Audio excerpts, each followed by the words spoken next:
Chers élèves, bonjour. Aujourd'hui, nous allons faire une dictée.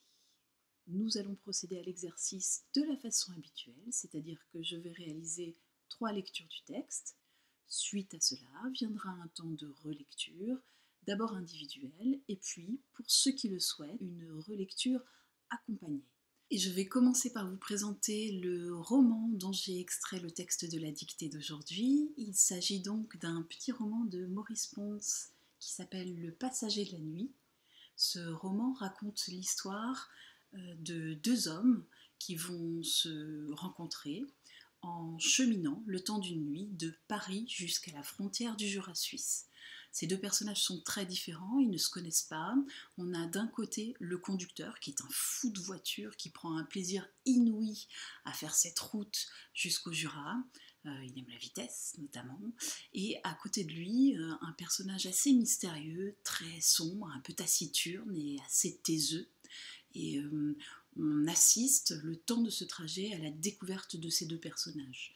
Alors ce roman a l'air plutôt léger comme ça, en réalité c'est une véritable œuvre engagée politiquement, puisqu'il est sorti en 1960, au moment de la guerre d'Algérie, à un moment où les Français luttaient activement contre l'indépendance de l'Algérie, et à un moment où ce petit roman faisait office de résistance. On se l'échangeait sous le manteau, notamment dans les prisons françaises.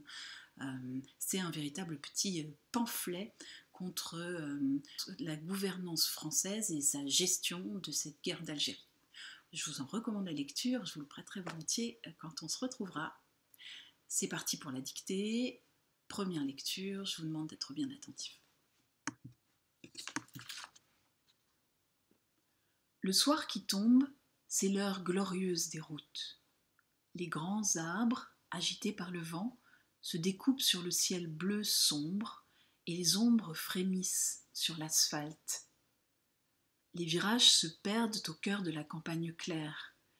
C'est aussi l'heure de la plus heureuse combustion. Dans l'air frais du soir, la pipe des carburants aspire l'essence avec ivresse, le moteur ronronne de quiétude, sensible aux moindres attouchements.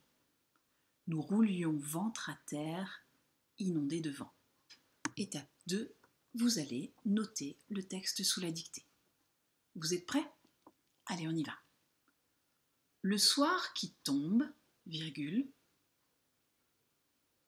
Le soir qui tombe, virgule. C'est l'heure glorieuse des routes. Point. C'est l'heure glorieuse des routes. Point. Le soir qui tombe, virgule, c'est l'heure glorieuse des routes. Point. Les grands arbres, virgule.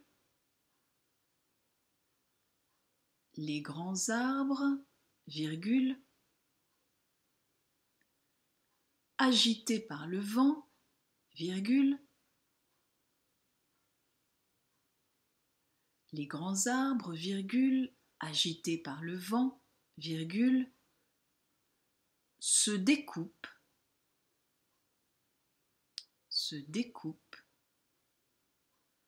sur le ciel bleu sombre, se découpent sur le ciel bleu sombre, et les ombres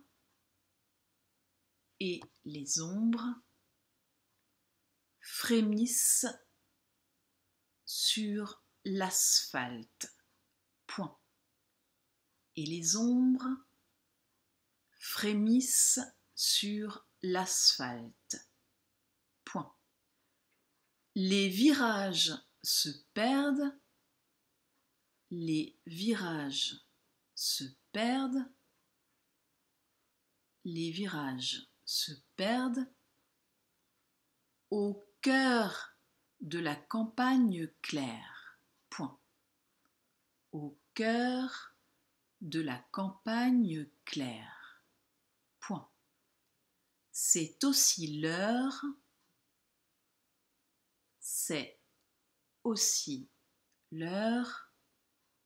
de la plus heureuse combustion.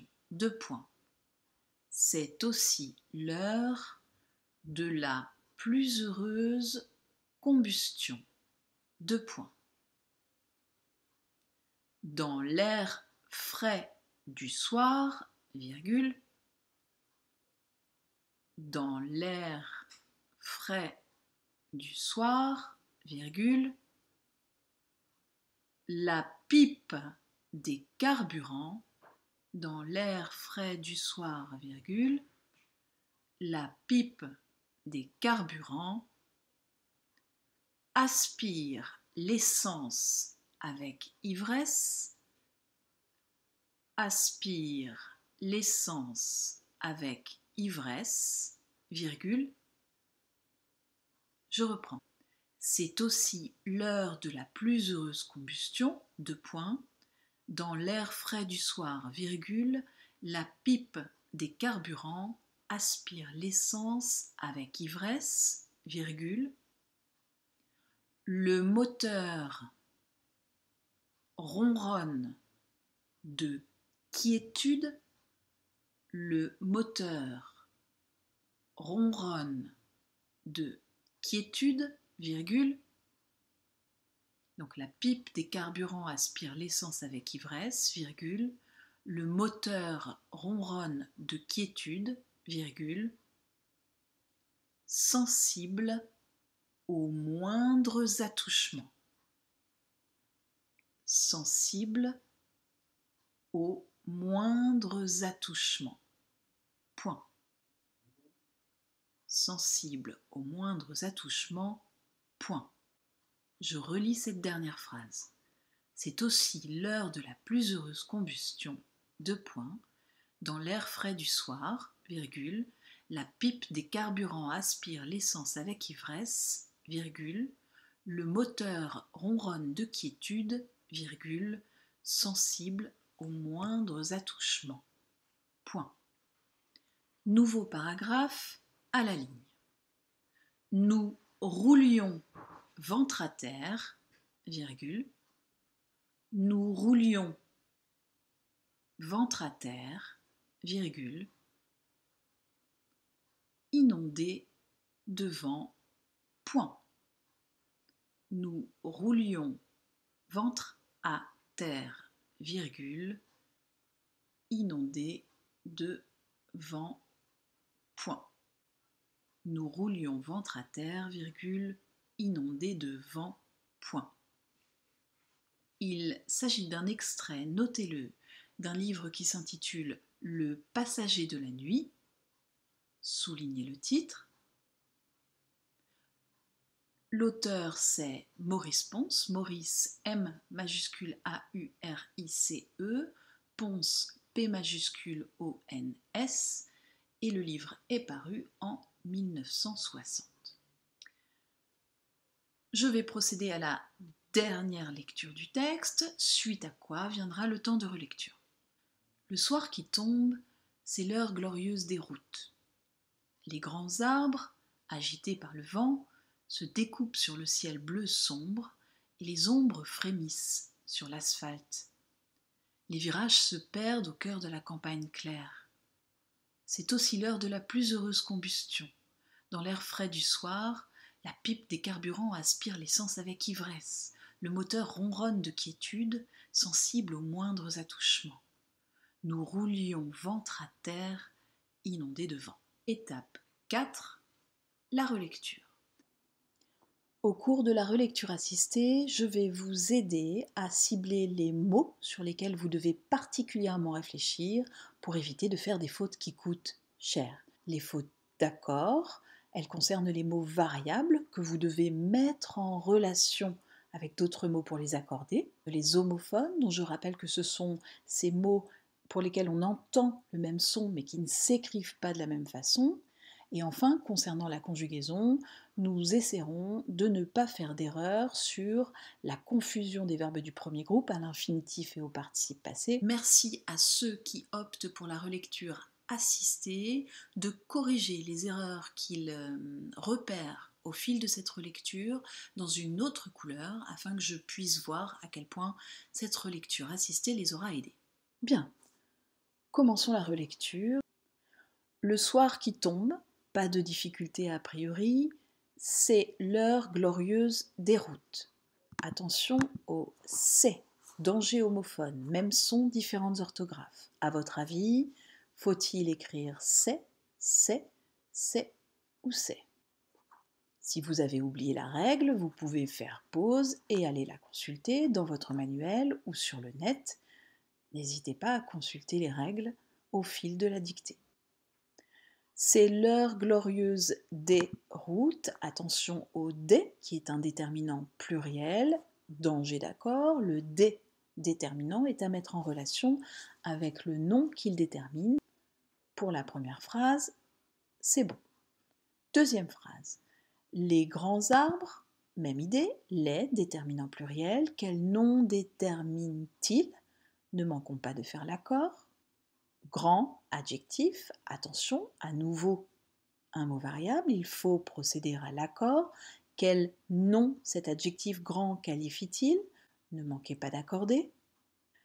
Je reprends le fil de ma lecture. Les grands arbres agités par le vent. Attention, double danger, conjugaison. Dois-je écrire agiter, ER ou agiter et? S'agit-il de l'infinitif ou du participe passé? Deuxième question, si vous avez opté pour le participe passé, alors il faut considérer qu'il doit être accordé. Quel nom qualifie le participe passé? Si c'en est un, méfiez-vous. Je reprends ma lecture. Les grands arbres, agités par le vent, se découpent. Se, attention, danger homophone, même son différentes orthographes, se ou se, et voyons, découpe. Les grands arbres agités par le vent se découpent sur le ciel bleu sombre. Se découper est un verbe conjugué. Il faut forcément, pour l'accorder, trouver son sujet. Posez-vous la question qui est-ce qui ou qu'est-ce qui se découpe. Si le sujet est pluriel, alors ne manquez pas de mettre le verbe au pluriel. Poursuivons. Les grands arbres agités par le vent se découpent sur le ciel bleu sombre. Et les ombres, alors les, attention, déterminant pluriel, quel nom détermine-t-il? Ils frémissent, même remarque que précédemment, il s'agit d'un verbe conjugué. Quel est son sujet? Si le sujet est pluriel, ne manquez pas d'accorder le verbe avec ce sujet. Prenons la phrase suivante. Les virages, les déterminants, quel nom détermine-t-il? Attention d'assurer l'accord entre les deux mots. Se perdent au cœur de la campagne claire. Ce CE déterminant ou ce SE pronom. Ce est-il suivi d'un nom ou d'un verbe? Faites bien attention.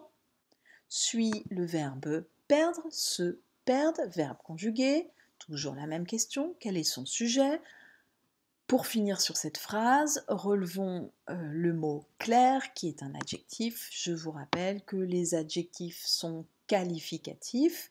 Il faut trouver quel nom qualifie l'adjectif et là aussi procéder à l'accord. Demandez-vous donc qu'est-ce qui est clair et procéder à l'accord si nécessaire. Masculin, féminin, singulier, pluriel.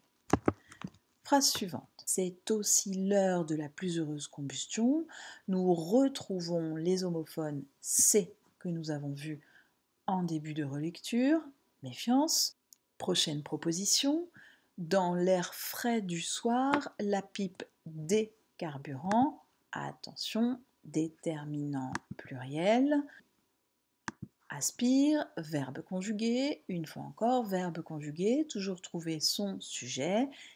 Qu'est-ce qui aspire l'essence avec ivresse ou qui est-ce qui aspire l'essence avec ivresse? Retrouvez-moi le sujet et accordez en conséquence. Le moteur ronronne de quiétude, même idée, ronronner verbe conjugué, quel est son sujet? Je termine avec sensible aux moindres attouchements. Attention au O. S'agit-il de A plus le ou de A plus les? Écoutez bien la suite afin de déterminer si vous devez écrire AU ou AUX.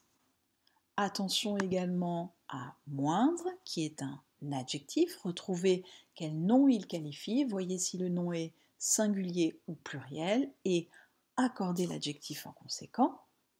Dernière phrase enfin, nous roulions ventre à terre inondé de vent. Attention, danger homophone. À terre, faut-il écrire A sans accent ou A avec accent. Et le dernier mot sur lequel nous nous attarderons, c'est le mot inondé. Méfiez-vous, double danger, comme en début de dictée. Faut-il écrire l'infinitif en ER, inondé, ou le participe passé, inondé en E. Et, deuxième temps, s'il s'agit du participe passé, ne manquez pas de l'accorder. Quel pronom qualifie le participe passé inondé? C'est la fin de cette relecture assistée. J'espère qu'elle vous aura permis de dénicher les petites fautes que vous aviez laissées traîner. N'hésitez pas à relire encore, je n'ai pas tout commenté. Si vous le souhaitez, vous pouvez également, et ce sera la dernière étape de cette dictée, vérifier certains mots d'orthographe lexicale sur lesquels vous avez quelques doutes dans le dictionnaire. L'exercice de dictée est terminé. Je compte sur vous pour le déposer dans l'espace exercice et évaluation. Demain, si tout va bien, on se retrouve en visioconférence. Je vous souhaite une très belle journée. À plus tard.